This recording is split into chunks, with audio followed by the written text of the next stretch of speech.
Good evening, everyone. My name is Michelle, and I am the Oregon Pasture Network Program Manager, and I'm joined here this evening with Ben Woodison, who is the OPN Program Assistant. And we have some fantastic guests with us tonight, whom we'll introduce in just a bit. But we really appreciate you joining us this evening for this bonus session, which we're really excited to share with you. Just in case you don't know about OPN, just going to do a little intro. That OPN is a livestock community of practice, and we support the growth of pasture-based agriculture across the state of Oregon. And we bring together farmers, ranchers, food business owners, and consumers who believe that sustainable, humane, pasture-raised animal agriculture is the best way to produce animal and protein products. Our current membership is a membership of 89 pasture-based livestock farmers and ranchers with over 9,500 acres under pastured production in Oregon. And our member farms use best practices. Many of them use beyond organic and regenerative practices and raise a variety of species, including beef, pork, chickens, turkeys, goats, bison, eggs, ducks. Did I say pork? I did. Dairy and fiber products as well. So it's very exciting. We are currently in our membership drive. And so if you aren't already a member of OPN, let me tell you what some of the benefits of being a member of OPN are. Getting discounts and or free entry to classes like these. Like this is a bonus class. And we just finished our winter class series, which was fantastic, in my opinion, of course. But we also offer members exclusive access to educational opportunities and technical assistance resources. There's access to a network of fellow producers and mentorship opportunities. There's a monthly newsletter with a roundup of educational technical assistance resources and funding opportunities. There's also really unique opportunities to speak with and represent farmers in front of your policymakers and decision makers, legislators, and things of that nature, because we do follow what's happening in the legislature. And there's a lot of really exciting things that need your voice as farmers. In fact, there is one piece of legislation that is to your benefit that we are requesting testimony on. I'll let Ben talk about that in a second. And there's also a product producer guide that you'd be a part of. There's discounts and inclusion on other technical resources like Farm Commons, which is a legal resource for farmers, and the Good Meat Breakdown Marketing Innovation Network, which helps farmers with all of their marketing. And of course, access to merch like this. We are about to kick off our mentorship program. So if you're interested or in need of mentoring, you can always just go to our mentorship page on our website and check that out for the next round. And we're also launching a second tier of our membership. So we have a legacy membership as well as the open group. In case you're not already selling to the public and you want to get some of the benefits of being an OPN member, you can go to OregonPastureNetwork.org/open-group. And with that, I will turn it over to my colleague, Ben, who will tell you about that piece of legislation. And then we'll talk to our guests. Yeah, for those of you who are interested in submitting testimony, we do need to get that in pretty soon. So I will link the information for how to do that in the chat, as well as included in the follow-up email. But that specific piece of testimony is for the, and I want to make sure because we have two that are going on, but we have both the moratorium testimony and the state meat processing testimony. So for this one, it's, and I'm presuming you're wanting me to speak on the meat processing testimony. Yes, the meat processing infrastructure grant with the Oregon Department of Agriculture. That's a super important piece of legislation for small farmers. Yeah. And that testimony is coming right around the corner, like I said. So I think you said it best there, Michelle, on the information of what it is for. If that is something that you need help with, or just something that you are passionate about, even if you are already, free and clear, there are a lot of folks who are not free and clear for their meat processing. So I will include that below, and please, please, please fill that out as soon as possible. So with that, I'm going to hand it over to Alex and Penny, and they will go over all the information for today's class. Just really quickly, sorry to interrupt, but that testimony is due tomorrow. But thank Big you. time. Welcome, Penny and Alex. Thank you so much, Ben and Michelle. We're so excited to be here today presenting about the Working Lands program. I'm going to quickly share my screen to our presentation of the the evening it is. Can't believe it because it's sunny out, but all right. So welcome all. Thank you so much for being here today. Again, my name is Alex, and I'm going to be talking a little bit about the Working Lands program in conjunction with Penny, who's also here today. And we're going to be talking all about our program details, logistics, kind of the nitty-gritty of what we are and who we do, or what we do and who we are. And we're so excited again to be here today. Please feel free, if you have any questions or comments, please feel free to type them in the chat, because we will have space later on in the presentation to address your questions at a Q&A portion. But with that, I would love for Penny to share a question about what your relationship to Working Lands is. We just want to gauge who is all in the room with us today and see where you all are coming from. And we just want to know if you're a farmer, a rancher, forester, landowner, or community supporter of Working Lands. And yeah, so we'll take a minute to have you all respond to that question. But we will then move on with our presentation. I'm not seeing the poll yet. Yeah, it's going to be in the chat. Oh, it's in the chat. Okay. Yeah, I think Penny. Yeah, great. Thank you, Penny.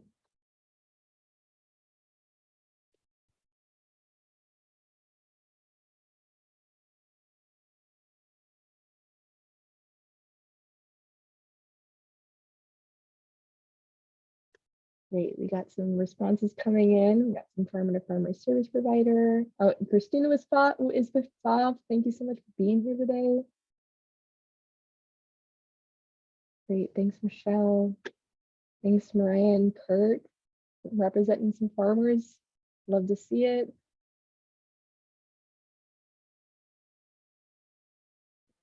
That's Cindy, thank you so much. A rancher, awesome. And Penny's an eater, perfect. I am also an eater. So I think we all have something in common here. I love it. But great, thank you all so much for responding, and we're going to get on with our presentation. So again, I'm Alex. Just to introduce myself a little bit further, I am the Working Lands program developer, and my position is directly supported by the the Resource Assistance for Rural Environments program. That is an AmeriCorps position. So I work for this service program to help provide capacity in a nonprofit organization, obviously like the Coast Fork Willamette Watershed Council, and specifically the Working Lands program, to help build up rural communities in Oregon. And so I work on a couple different projects at the moment, but specifically I'm tackling facilitating a farmer technical advisory team and collecting data from those conversations to help our program development. I'm also conducting a lot of community outreach to farmer-facing community groups like the Oregon Pasture Network. And also I am engaging in a lot of Working Lands program development. And that means developing some helpful tools and resources for our program participants along the way. And Penny, I'm going to hand it off to you. Hello, I'm Penny Feltner. I'm the Working Lands Projects Manager. As Alice mentioned, we're technically based out of the Coast Fork Willamette Watershed Council down near Cottage Grove, but the Working Lands program works throughout Lane County and southern Lynn and Benton counties. And we're very new. You probably haven't heard of us yet. So we're very happy to be here and tell you all about it. And as Alex mentioned, she is with us for a service term to help in the early stages of development of our program. And that's part of what we hope to talk to you about today. Awesome. Thank you, Penny. Great. So I'm going to go over kind of the agenda for our meeting today. We have about 4 sections we're going to be chunking our time with, but 3 are going to be a lot of me talking. So again, please feel free to take breaks, take care of yourself during this presentation, and also type those questions or comments in the chat, and we will definitely address them at the end of the presentation. But we're going to start out by talking a lot about the background and purpose of the creation of the Working Lands program, why we exist, and why we're here today talking to you all. We also want to touch a little bit about the framework of the Working Lands program. So going over that program process, how participation works, how our collaboration works, and very much the nuts and bolts of this operation. And we're also going to be talking a lot about the personalized support we provide. So we're going to tell you more about the tools and the resources that we've developed, and we've really helped to tailor our program development process along the way, and future steps. So, and again, like I said, we'll be ending with a Q&A portion to discuss any lingering questions.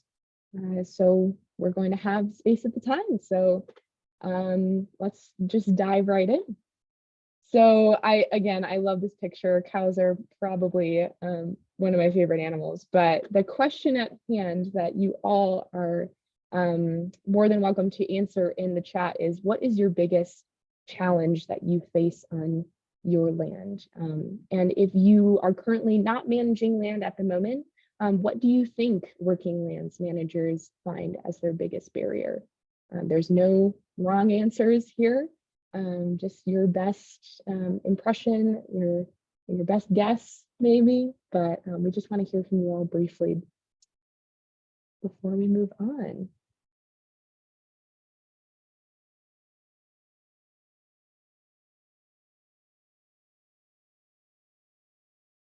And this is a tough one, so please feel free to give it some thought, give it some time too.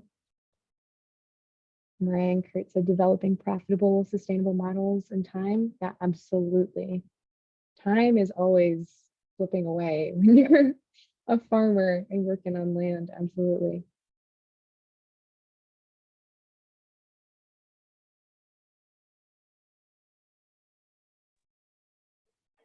I would say finding land is the biggest challenge. Yeah, absolutely. Because I'm sure, it's hard to find the right person to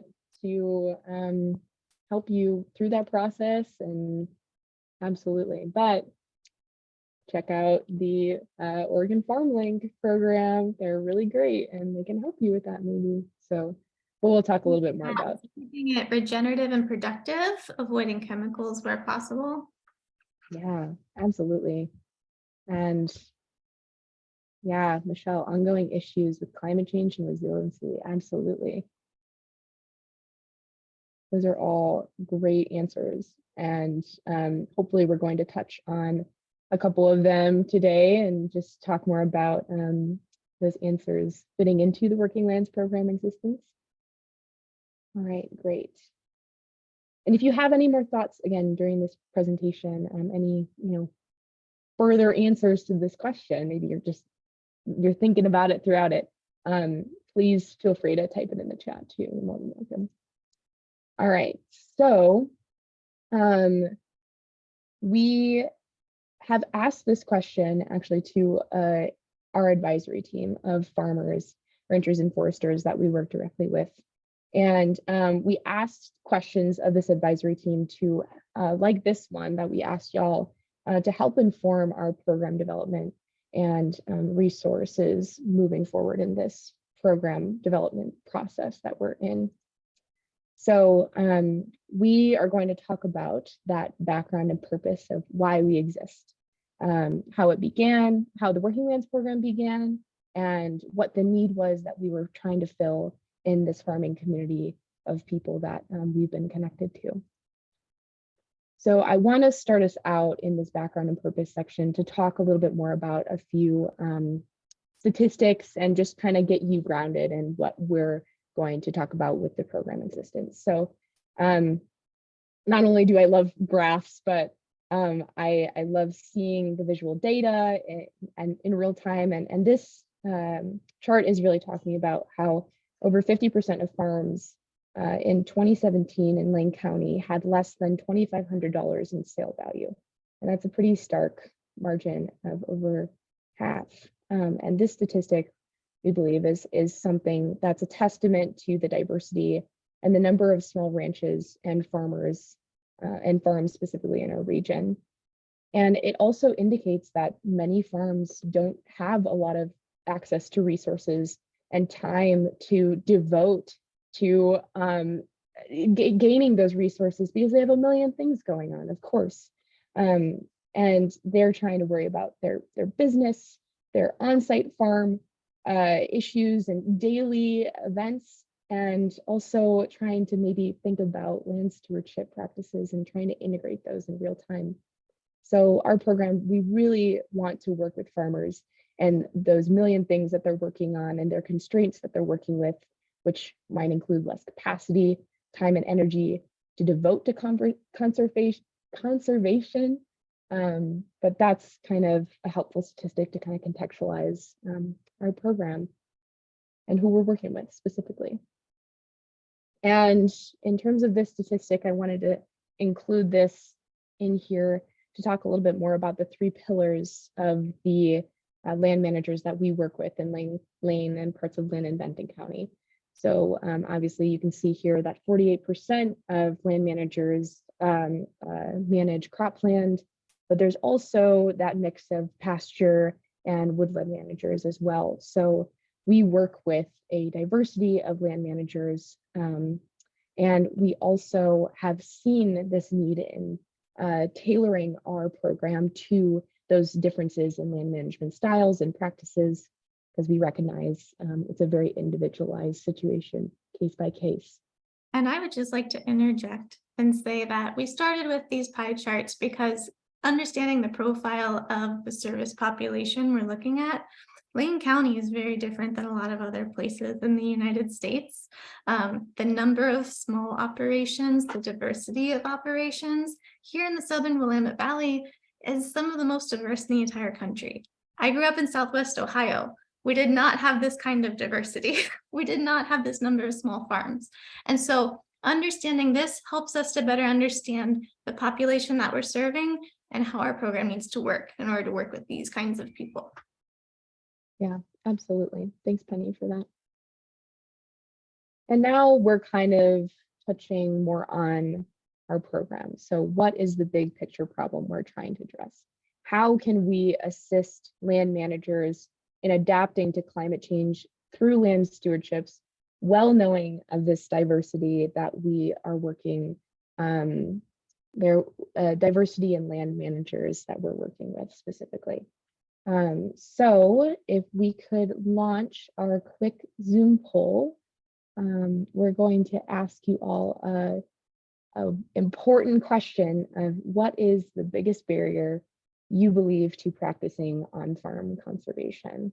And these are choices that we've kind of pre-selected for you, and we're well aware that there's a bunch, numerous different barriers, but these are kind of some identified big picture barriers that we've identified from our technical advisory team and are curious to see what you all think as well. So we'll just take a moment just to let you all participate in the poll and just share your thoughts, which we will project on screen once we're all responded. Great. Okay, I'm going to end that. We will share those results. So it looks like we have not a consensus on here, which is very much a-okay. And like I said, there's obviously a diversity of barriers, but if anyone is willing to share maybe why they chose a certain answer or why they think their answer is the biggest barrier they believe, like please feel free to share or type it in the chat. We're wanting to hear from you all if you would like to share. It'd probably be easier. He's sick. I can just talk to my answer. It was the managing adverse climate conditions. I thought about the money angle, and I can't, I mean, with enough money, you can get a lot done, but you know, prepping for those adverse climate conditions, like our well is, you know, shared with a neighbor, and it's an old well. We've got good access to for drought. We can always water our livestock even in drought conditions, but looking down the road and thinking about what that all might look like one day, the summers are getting hotter and the winters are getting colder. So I'm not comfortable with how things will look in 20 years or what kind of consistency, you know, even just our feed store is located right off of a creek that's a tributary towards the Malala River and should be fine until that 150-year-old building washes out in a bad flood. Yeah, that's a wonderful answer, and thank you so much for sharing. That's a really big issue that I'm sure a lot of farmers are facing in this area and in across statewide even. But if anybody else wants to share, please feel free before we move on to our next slide.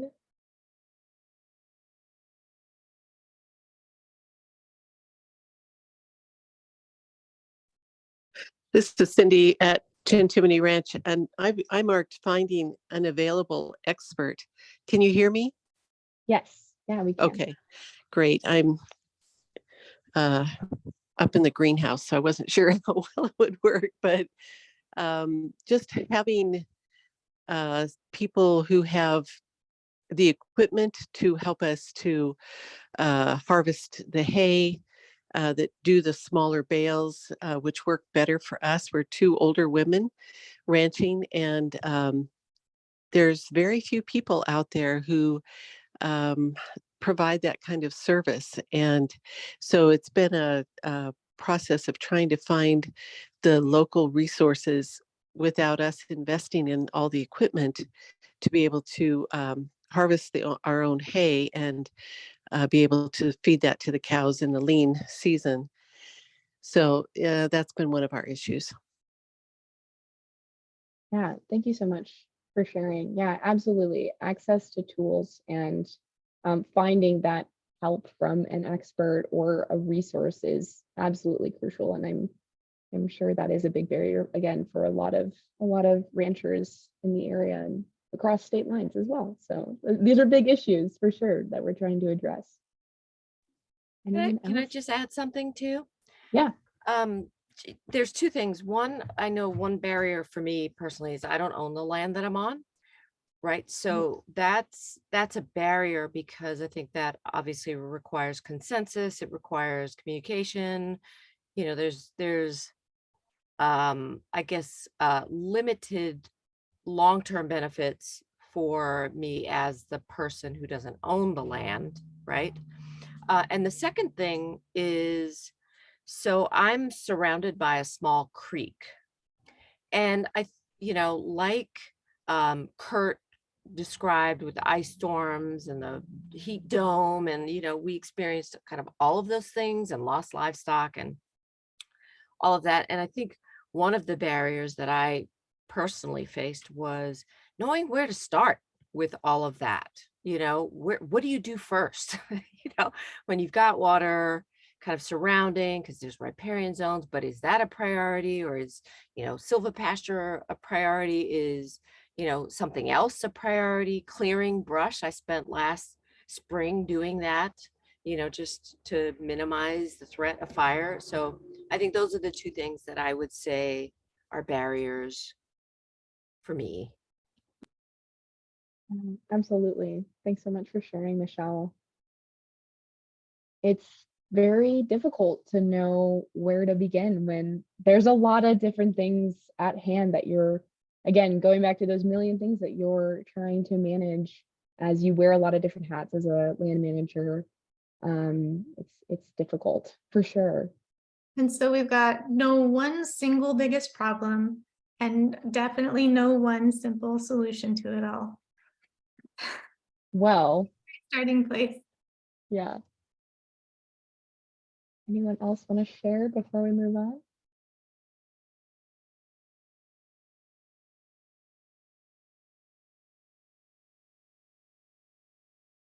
Great. Okay, well, that is a perfect segue into the rest of our presentation. The Working Lands program at large, we try to make our program and build our program in a way that is very we recognize the perspectives of farmers, ranchers, foresters, the working lands managers that we're aiming to help, and we're trying to close that gap in finding land or dealing with an ice storm.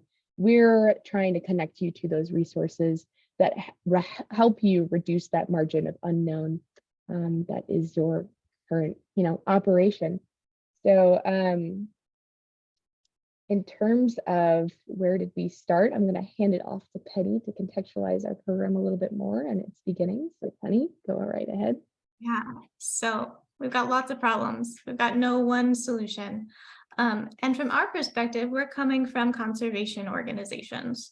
So our priorities as an organization are to protect the environment, steward our watershed. And what that work looks like on working lands is different than what it looks like anywhere else. So the main problem that we identified was, how do we shift land management toward practices that protect potable water resources, steward that riparian habitat, create healthy soil, and still allow those lands to remain productive for farms and ranches and forests, because those provide so much social and economical services to our area. They make our region a rich and diverse place to live. We have resilient food systems. We're able to support these small businesses. So how can we incentivize both? From that problem, we developed, well, the goal for our program then would be to provide the support needed for land managers in adopting practices that are regenerative in nature to increase both farm and ecosystem resilience. As was mentioned, the challenges brought by climate change, the increasing uncertainty, the increasing instances of disastrous events, the stress that brings with how do you plan for something like that? That's a lot to handle. And so we know that practices that maximize the good that our land can do, both in like building soil structure that helps provide resiliency in our water resources and provides more habitat for local species. And we can do all that stuff while still farming it, while still ranching it. So how can a program provide support for farmers to do all those wonderful things? And so that's when we decided we need to be very intentional about building a program that centers the farmer experience. And we brought on Alex to increase our capacity as we're doing this foundational research and program development. And I am so happy to be here and be a part of this program development stage. And that segues a little bit and very nicely into one of the projects I'm working on that I mentioned previously, which is helping to facilitate and tackle gaining feedback and data from a technical advisory team of farmers, ranchers, and foresters within our service region. So we asked this team of working lands managers to help us identify major barriers and service gaps, as well as share their experiences working with assistance programs in the past. And so this group of working lands managers, we also wanted to make sure that we were including individuals from diversified production backgrounds, diversified sizes of their operation, also varying years of experience in farming as well, in addition to many other intersectionalities of operation. We wanted to comprise this team to make sure that we were including a farmer-centered and farmer-voiced approach to developing this program. And we definitely have included this data that we've collected in connecting and developing people to the resources that they need moving forward with our program development process. So a couple of the feedback that we've gained thus far that are really important to our program development structure that we want to obviously try and ease the tension with is to help defeat the unclear expectations that farmers voiced that they were experiencing when working with an organization and specifically a program. They found that there was lots and lots of paperwork, which I'm sure you all can maybe relate to when trying to apply for a grant or trying to fill out an application to a program. There's lots of it and it's not very fun. And there's also, there was talk of getting handed unsustainable projects that were either too built up that were they were unable to maintain in the future, or for projects that were very much not meeting the needs of the working lands manager. So they were either not helping solve the problem for the short term or the long term. And with that, I think coupling the inflexibility of certain programs was a big barrier as well.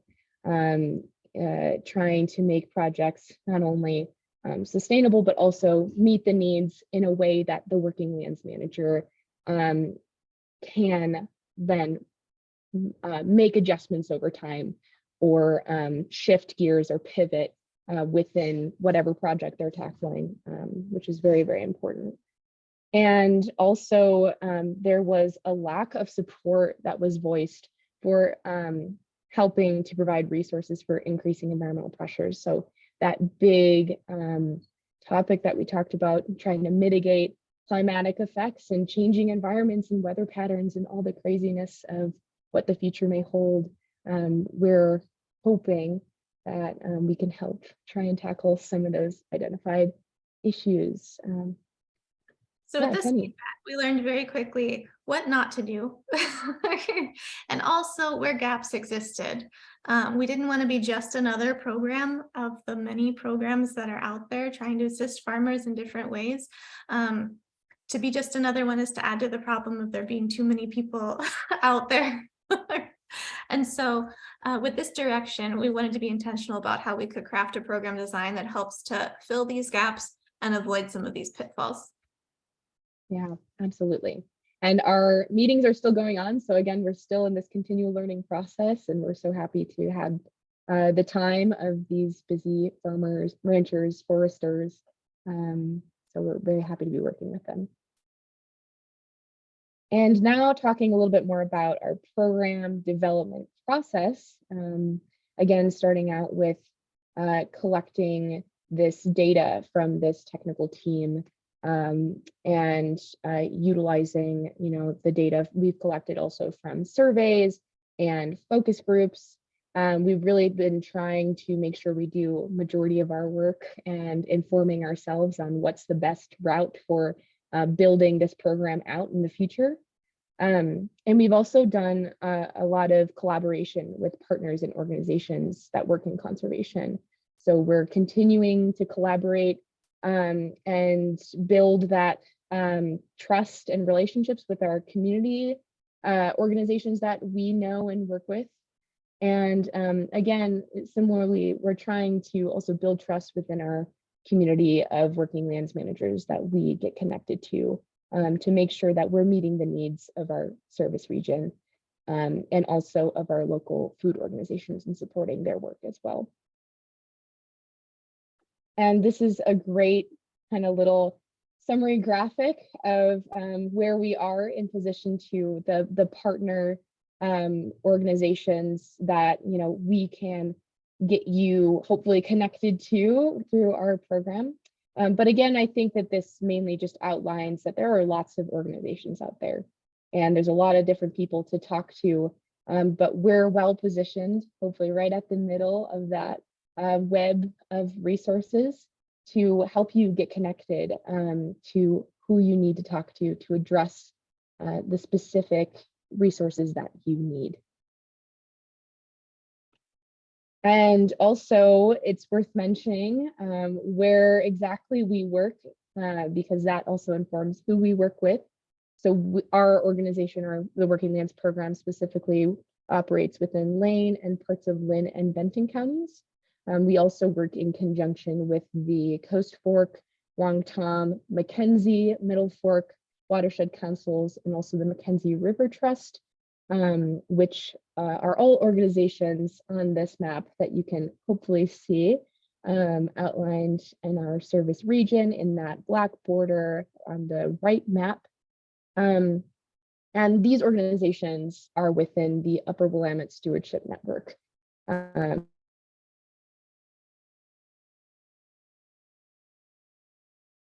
This is a network comprising of these organizations, which helps to just be a more collaborative environment to share resources and to help increase the capacity of our programs, because we're not trying to do extra work. Okay, maybe did I cut out a little bit? I might have cut out a little bit. Sorry about that, everyone. But the UWSN also engages in strong DEIJ, or diversity, equity, inclusion, and justice work, which we directly support and hope to integrate those values and teachings and resources that they also have a strong base and connection to as well within our work and within our program. So this is transitioning to our next section, which is all about our program process. And in this section, we're going to be giving you an overview of what it's like, or what potentially it's like to work with the Working Lands Program, and what program participation as a Working Lands Manager may look like. And again, I'm just going to remind you all, please feel free to type any questions you have, because this section may foster some questions that you may have about maybe specific to yourself or to your operation and what working with us may look like. But again, we just want to give that general overview, since every program participation is different, because we are all different. So let's talk a little bit more about this overview here. So this is a graphic we have just to outline the different stages of what to expect within our program, which I'll go into detail about each stage in a little bit. But we start with this contact stage where the farmer will reach out to the Working Lands Navigator. A connection will be made where the navigator will connect with the farmer, rancher, or forester. And then that initial discussion will begin. So the Working Lands Manager will share their property goals and priorities with their navigator and schedule that first site visit. And then the site visit will ensue.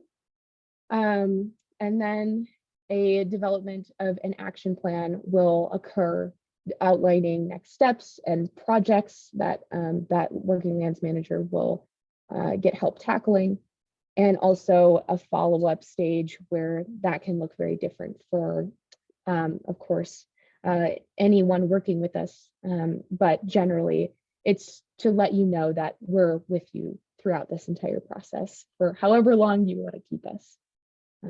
So we'll kind of dive a little bit deeper into now that first contact stage. So the contact stage, like I said, is where the discovery of the Working Lands program starts to happen.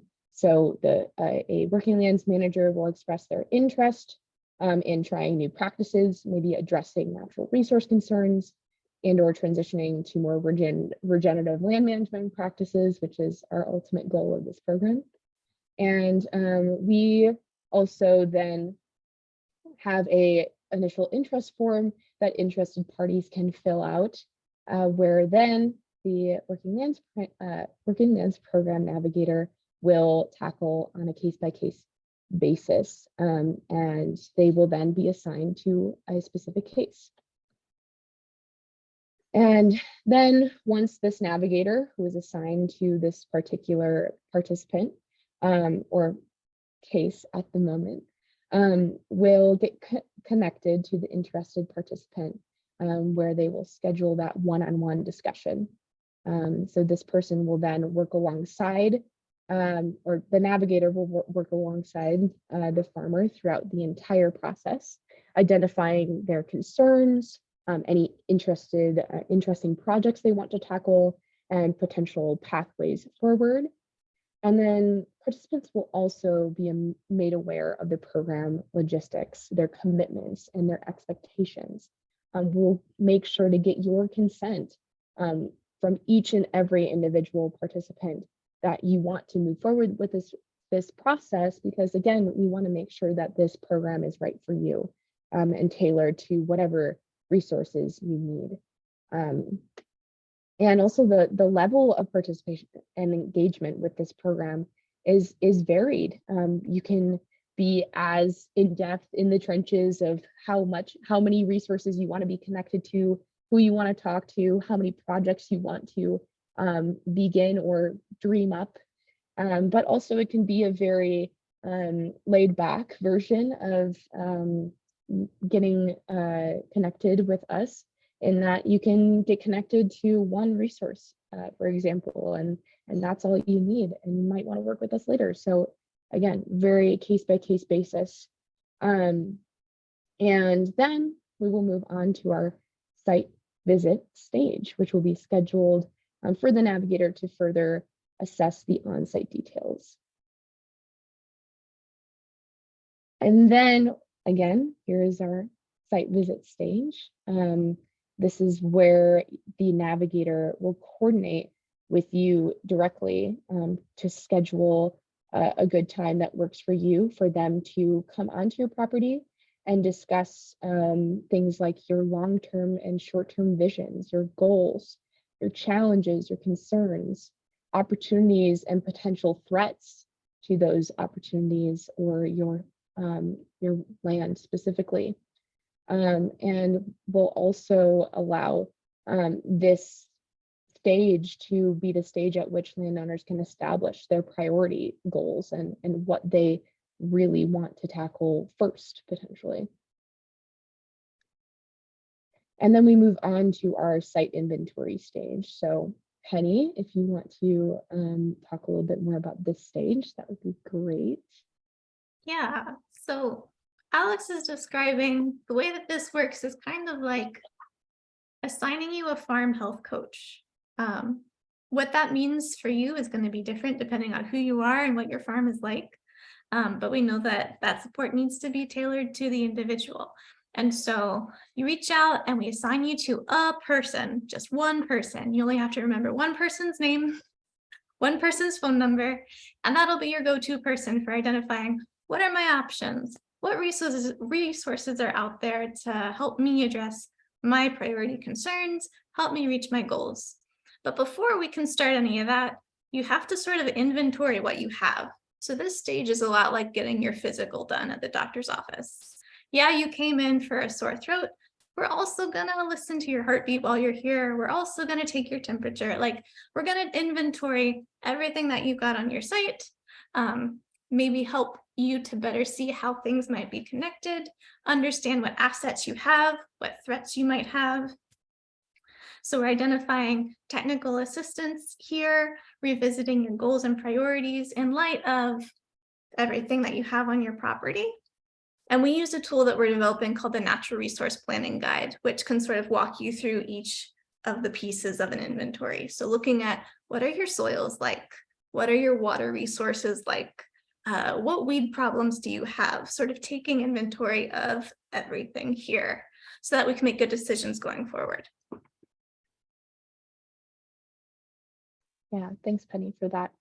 And, you know, I think it's worth mentioning too that you, again, working with us, you're more than welcome to choose to revise those goals and change. And we understand that you grow with your property and have to adapt to certain climatic shifts and different day-to-day happenings. So this is a very iterative process that can change and grow with you. And then we have our second to last stage of the action plan stage, which the navigator will work directly with that working lands manager to identify what next steps are in their future and how to create a plan moving forward. And navigators will reach out to any organizations and project partners that may be of help to the working lands manager to start tackling this project goal and process. And for example, Penny may help you with a conservation management plan on your property. So we kind of wear a lot of different hats and who we can connect you to, since there are a lot of different resources out there. So this stage is, again, pretty self-explanatory, but we're documenting everything throughout this process to make sure you are fully aware of what resources you have, who we connected you to, and where you may want to go next. And so that your navigator is also aware of it so that we can keep an eye out for opportunities for you as they come along. Yeah, absolutely. Yeah, because we, again, I only have so much capacity up in my brain. So documenting everything on paper, online is very helpful for us and also hopefully you as well. And then our final stage is the follow-up stage. So this is where the Working Lands Program Navigator will revisit with the participants during their project implementation and after to see how things are going. Trying to get an understanding of where those pivots and changes may need to be made. And we'll also conduct progress reports to understand where, you know, maybe you're done with your project. That would be amazing when, you know, that does happen and it's documented, and it's a great point. But we also want to take the temperature of any further steps that need to happen in this project process and highlight new challenges or changes to those farmers' goals. And again, like I said, this program changes with you. And we want the frequency of check-ins to be determined by the participants. So then the navigator can touch base with the working lands manager on their timeline and their time scale at their greatest convenience. And also when it's probably mostly applicable to, but, you know, again, determined by the working lands manager.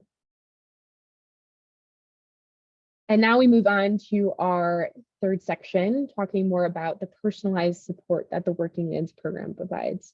So we, like I said before, provide a variety of opportunities for support. And we want to highlight that this program is very much being built and growing as we speak. So we're utilizing the data that we're collecting from this technical advisory team, talking to those farmer working groups and farmer organizations to try and obviate those support and resources that we can provide you and grow our network of options as the days go by. So this slide right here highlights a couple different areas of the varieties of support and the overarching categories, which are just a couple of many that we're continually adding and developing. But services like getting you connected to lending library resources, access to funding sources, technical assistance support, personalized planning, and communities of practice.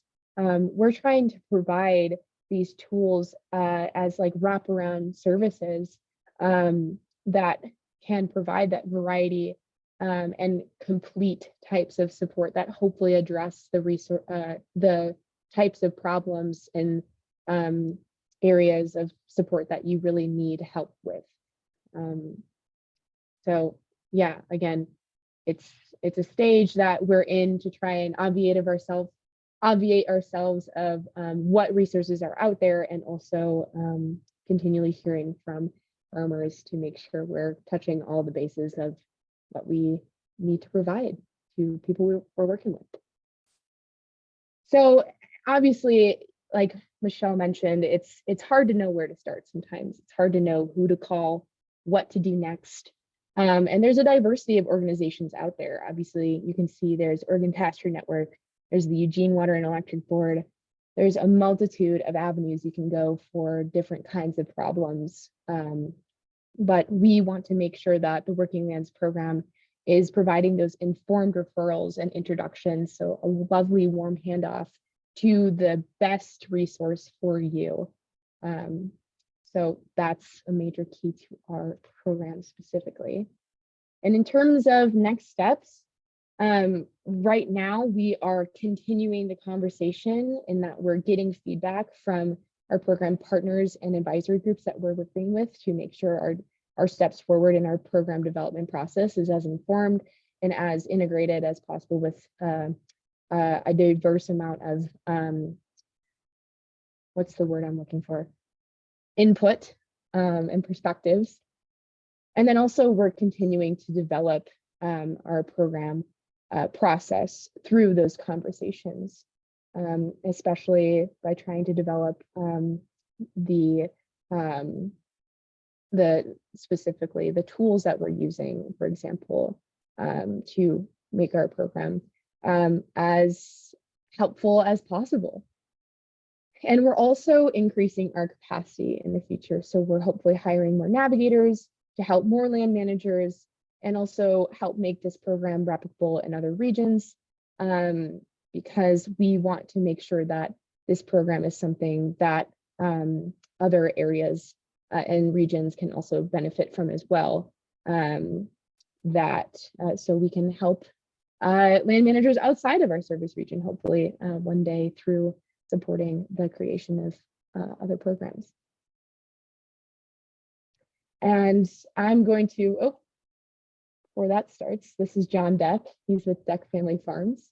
But this is a quick 60-second video of him talking about what Working Lands program may look like. And I'll just stop talking because it's a great video and I'll let him speak. But yeah, I hope you'll enjoy.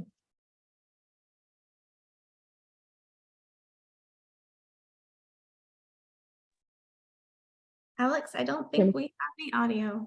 We can't hear it? Okay. Let me see what I can do with that.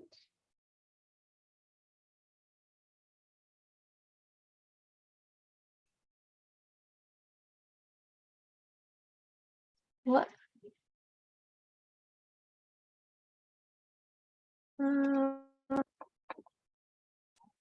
Sorry about that.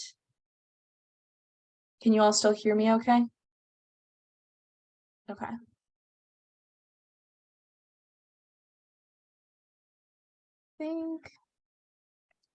Let's try it one more time.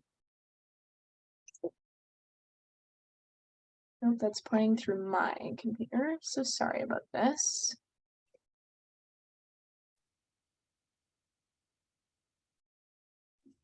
I thought he looked familiar when you said it was Yeah. John Deck. I was like, oh yeah, that looks totally like John.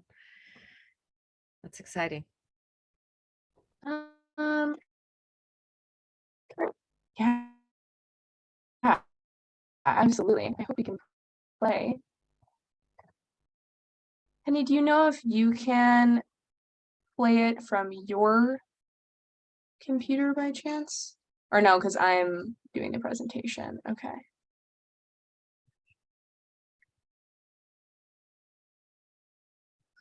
Yeah, this is a new platform that I'm working with right now to present. So it may not be able to figure it out in a.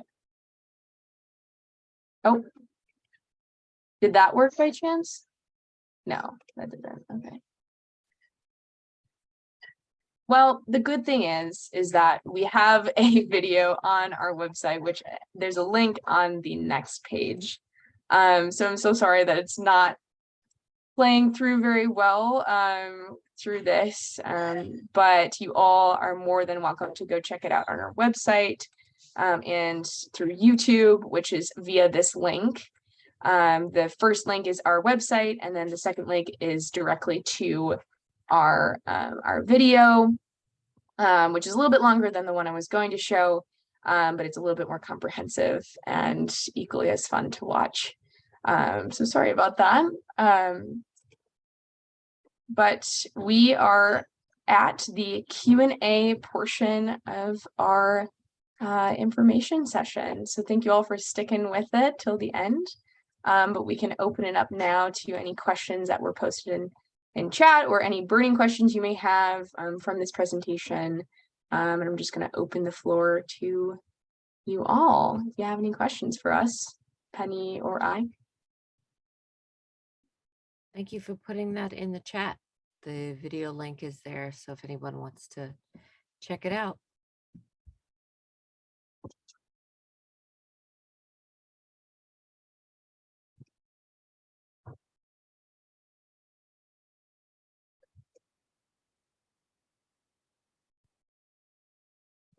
Been a really big fan of long pauses as of late. So Yeah, sorry. So okay. He's sick. You talked about expansion of the program into other areas. So my wife and I live in unincorporated Clackamas County. You know, I saw some of those resources, and they're like, we tie it in with NRCS, and I think we're a little small for what they would consider. We're on 8 acres, and we have plans of silvopasture, but ultimately, I think for our part, like what we're seeing as a potential niche is maybe like doing like a heritage birds hatchery. So, the working lands program, would we have to wait till that expanded to our area to reach out to your navigator network kind of thing, or?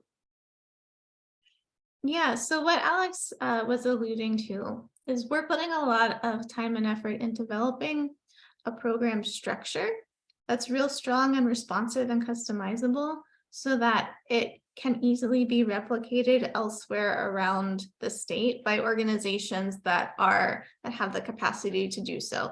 So we're out of a watershed council right now through a network of watershed councils. We would love to develop a program structure that is effective and comes with all the relevant tools so that maybe a conservation district in another region could implement this program in their area. I know Clackamas has a lot of resources out of their conservation district right now, but because a lot of the many resources available to farmers across the state vary and eligibility varies, and what's available to you where it's all kind of different.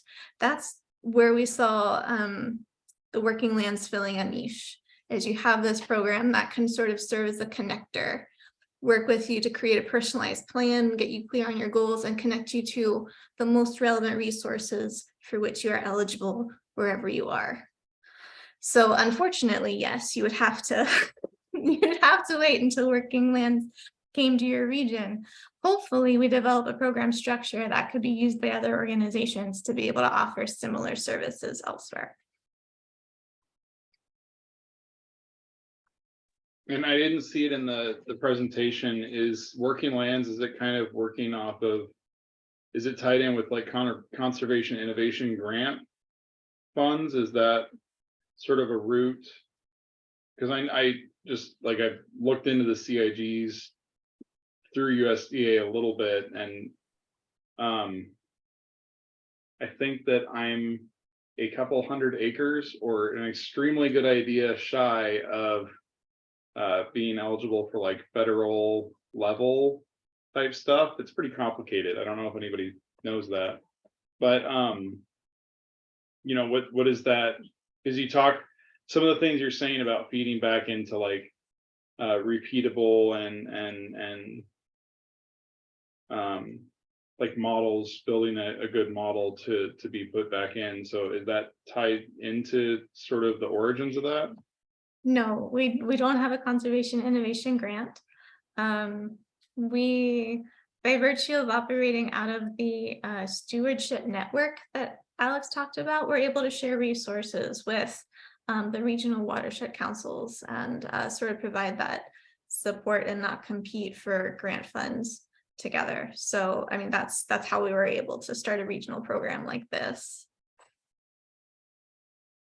Okay, thank you.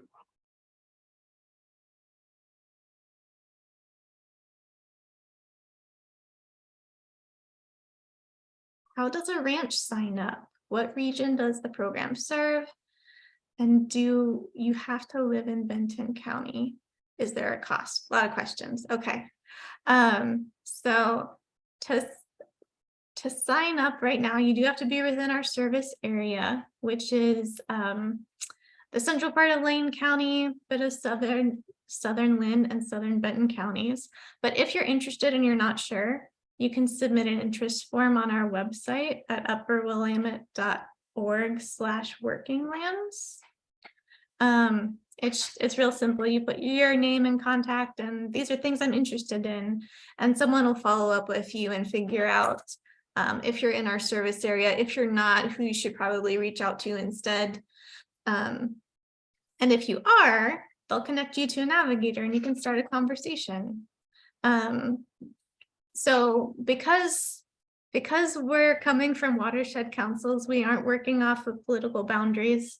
We're working off of watershed boundaries, which is why we're a little bit of Lynn County and a little bit of Benton County and this weird portion of Lane County. So that's our geographical constraints right now. And is there a cost? No, there is not a cost. We provide a free use service as a nonprofit. We work with landowners to identify what grant opportunities, what cost share programs are appropriate, and help with the grant process. But we are entirely nonprofit and we do not charge for the service.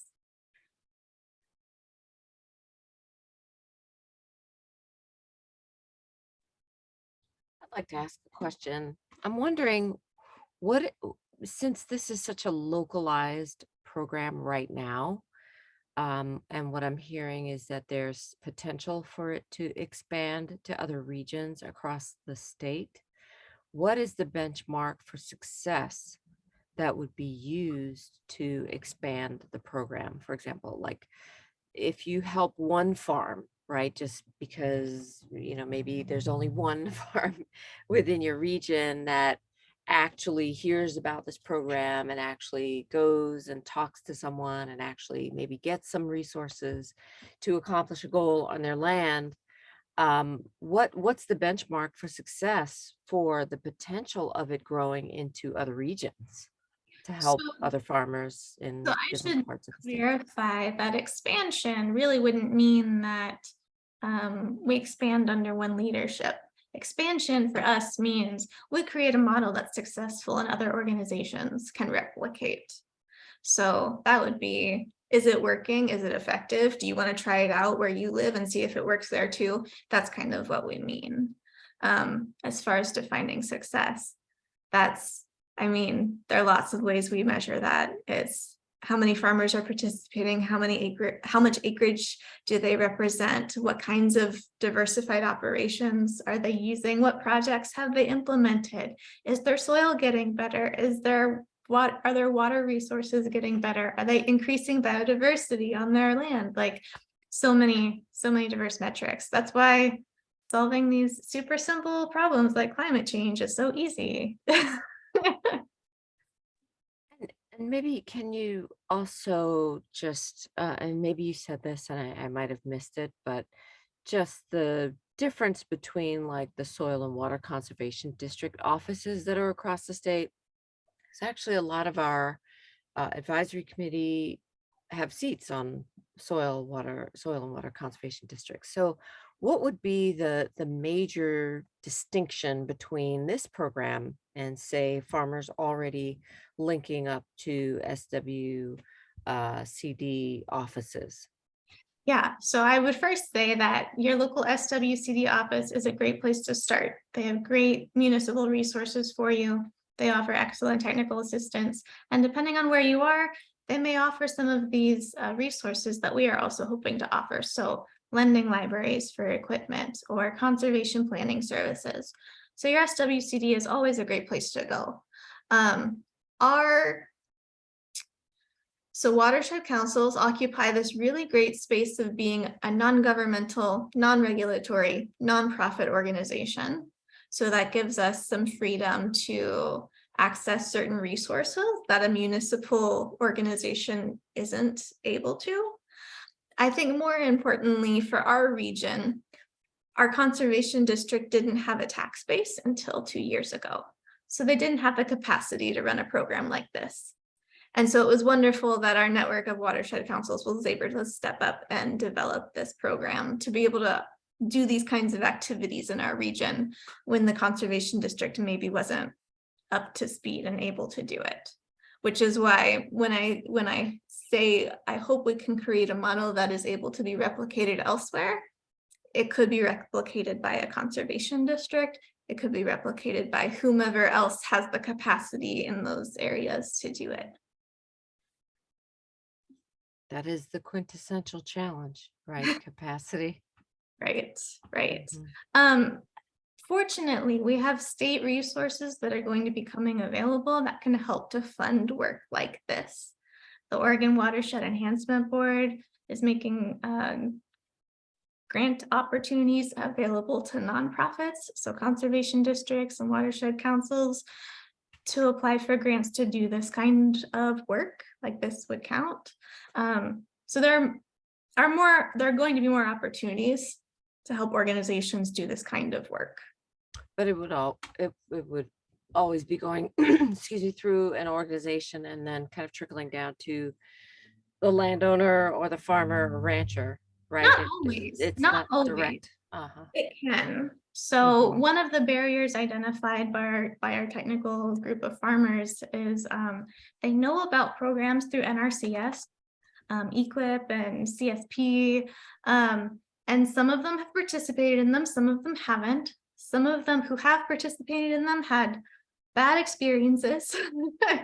And what they really expressed was wanting some guidance through that process, doing the grant reporting, if they did receive a small grant, the extra paperwork, and sometimes people are just intimidated. Sometimes they don't know that they're eligible. So providing like a case manager and like your support person who you can work with through those opportunities to see which ones are you eligible for, which ones are right for you. Let's get you through the paperwork. Hey, did you submit that form? Did you submit this follow-up form? Don't worry, I got it. Just sign this one. Just providing that extra support through the process, identifying whichever financial financial supports you're using. So it could be directly to the farmer. By working with an organization that is a nonprofit or a conservation district, you can also access resources indirectly as well. So would that be the recommendation? So I know that there are a couple people who are in attendance and maybe some who will be watching this at another time who may not be in the zone that you outlined in the kind of that central Willamette Valley, Lynn and Benton, southern Lynn and Benton counties. What would be the recommendation to farmers and ranchers who, might have interest in doing some of these things on their land, but aren't within that zone? What's the next step for them? Yeah, so we have already had farmers or ranchers who are outside of our service area contact us asking, where do I start if I'm not in your area? And we usually direct them to their local conservation district to start. We would also direct them to their local watershed council to start, because those organizations are either connected to your local NRCS office and will be able to provide you more information about what's available to you in your region. And they're also in a position to do that indirect access of funds for you if you choose to collaborate with them on a conservation project on your property. Last question.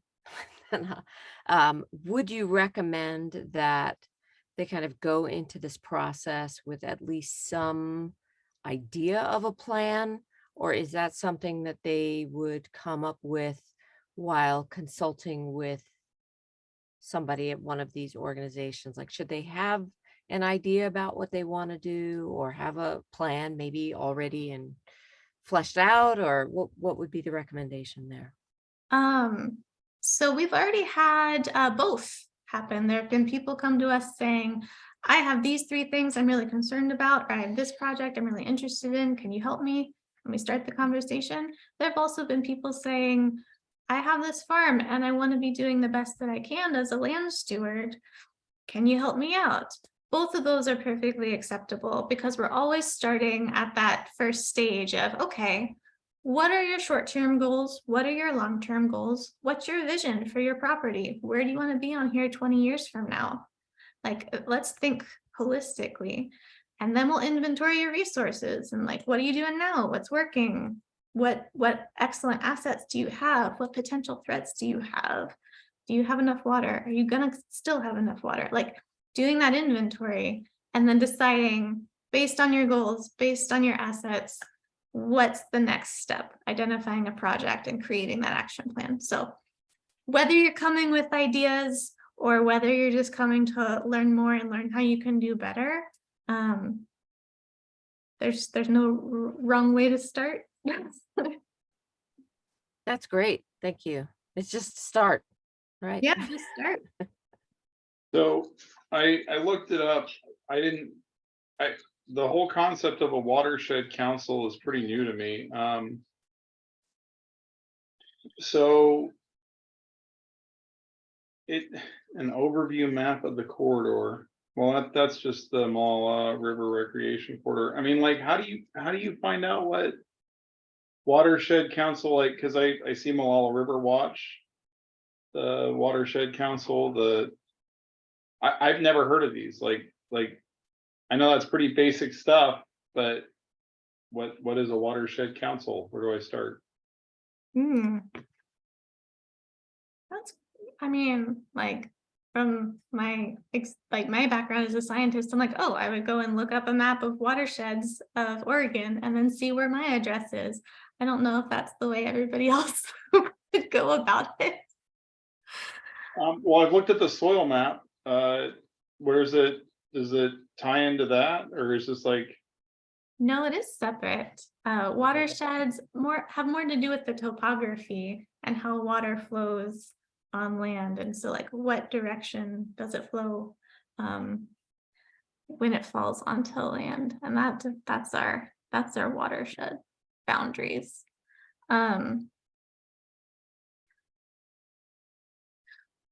Well, your local watershed council or conservation district are the first 2 places where I start. And so often, like, people who have reached out, I'm not from Oregon, so I have to do the research on, okay, where are you and who's in your area? Because like I said, based on the capacity of those organizations, one of them might be available and the other one might not. So where can I look that up? I mean, is there a GIS product that you can, like, you got a link? I'll click the link and look it up. Yeah, well, Alex just put a link in the chat. Oh, okay. Which has a map of the watershed council contacts.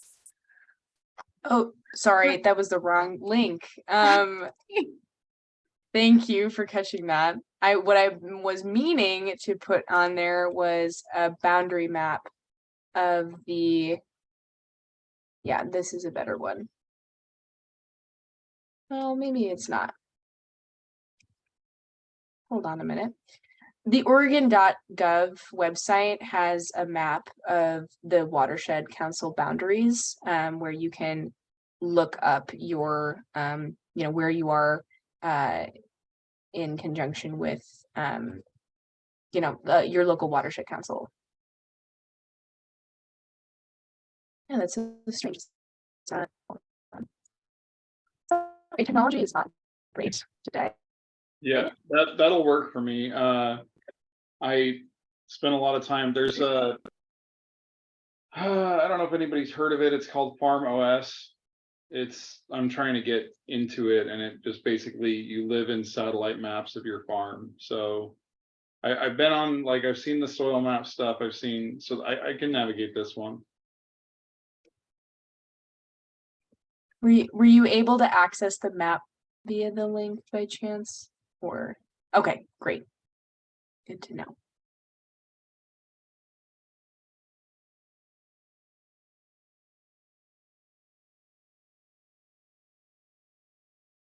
Yeah, we're Malala River Watch, so I'll start by talking to them.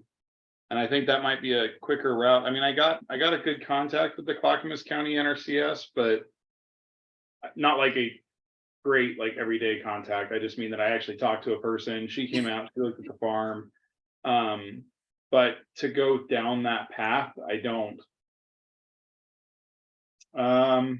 just don't know that we're really big enough to take advantage of that scale of resources. But I'll look into this Malala River Watch thing. And their front page says accepting, like, looking for new board members. So maybe they have enough vacancies that they need help or something. Well, and your local watershed, your soil and water conservation district, sometimes they have small granting programs for our landowners like you, who are maybe too small to feel that an equip contract through NRCS is going to be worthwhile for them. That's a role that Even just so I don't know, like, I mean, we have time to, like, watch TV when he's like this, but I started watching the Clarkson's farm thing on Amazon Prime lately, and it actually has me thinking about my own property. And then I started listening to a Joe Saladin book, and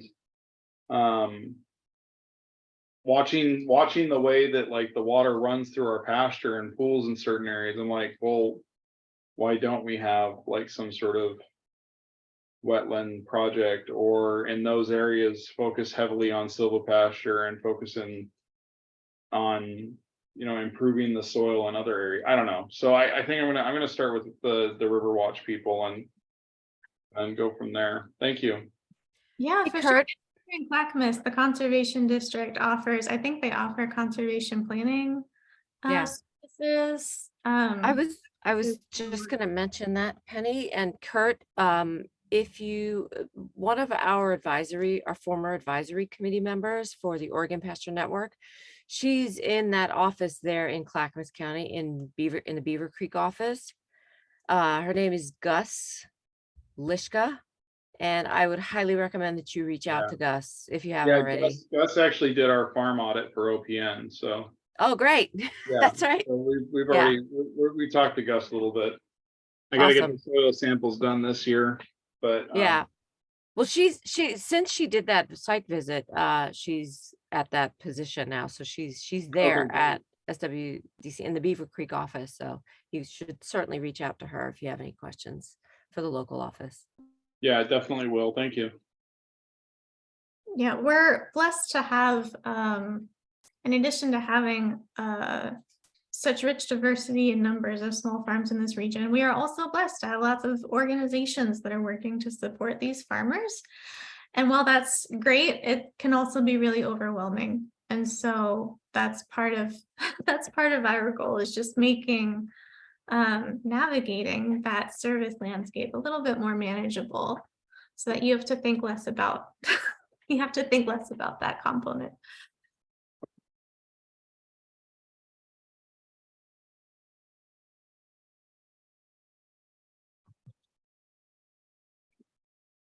Any other questions?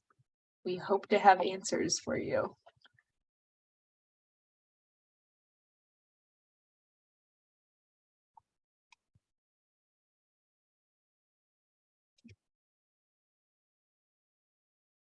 Yeah, Ben. Oh, I was just gonna kind of pop in and say, okay, if there aren't any other questions, we can, oh, maybe there is one down at the bottom here. Oh, never mind. Food for thought.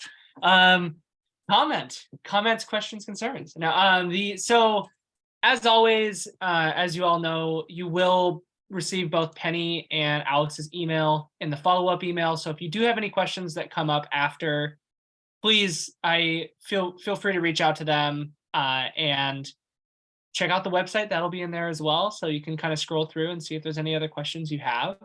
But I want to say thank you again to both Alex and Penny for being here tonight on a short notice. We're really glad to have you guys here. And I know that for the folks who weren't able to be here, being able to access this recording and go back and check out all the information is going to be really, really valuable.